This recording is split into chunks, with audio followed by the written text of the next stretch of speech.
সে ঠুক দিবে দুনিয়ায় আবার পানিময় হইবে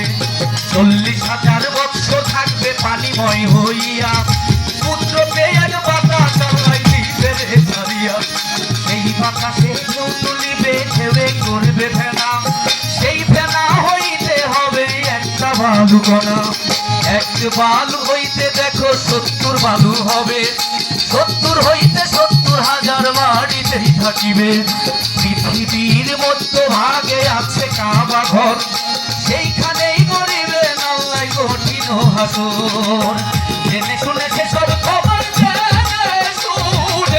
জেনে শুনেছে সব খবর কেমন ভুলে যাও পাখিরে একবার পিছন ফিরে যাও আমার পাখিরে একবার পিছন ফিরে যাও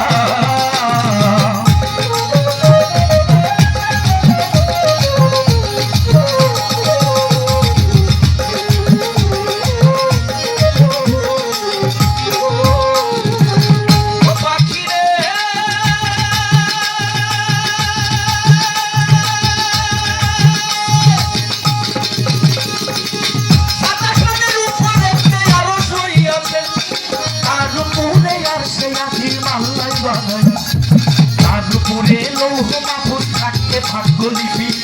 তার উপরে ইল্লিন মোকাম থাকে আত্মানেকি তার উপরে আরশ কুরসি আল্লাহ সিংহাসন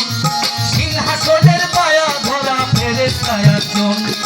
তিনটা ফেরেশতারা সবাই যাবে মারা শুধুমাত্র জিন্দা থাকবে 8 জন পায়া ধরা আল্লাহর হুকুমে তারা সিংহাসনটা লইয়া কাবা বরাবর নিয়া দিবে রে বসাইয়া এই কাবাতে বসলে আমার আপে নিরঞ্জন সৃষ্টির আগে অনুরাগে ছিল রে যেমন একা খোদা বসবে তখন একা খোদা বসবে তখন তুমি শুনে দাও মন পাখিরে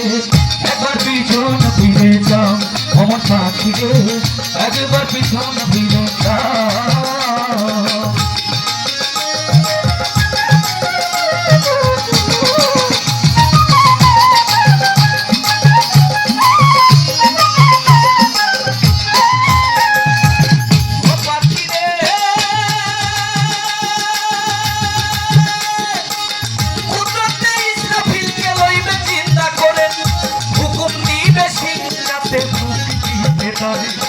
আল্লাহর হুকুমে আবার সিংহাসনে ঢুকি দিবে সমস্ত ফেরেশতা সেদিন চিন্তা হইয়া যাবে 40 দিন করিবেন আল্লাহ বৃষ্টি বর্ষণ বীর্য বৃষ্টি না হইল তার হাদিসে বর্ণন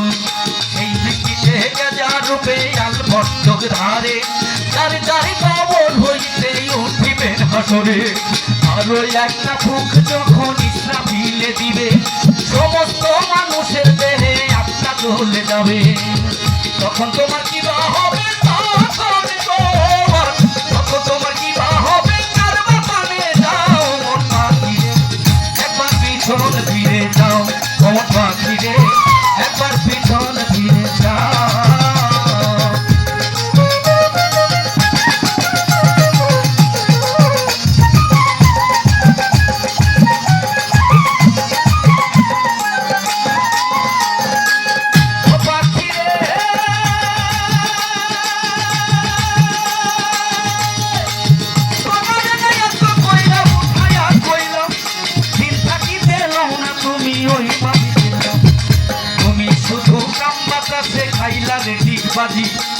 এমন মধুর নামে মন হইল না রাজি মহাজনে ষোলনা দিল পুঁজি ধন সালাম খাইয়া হইলাতে না হিসাব কি তখন ভেবেছিলে সত্যি না মহাজনের পুঁজি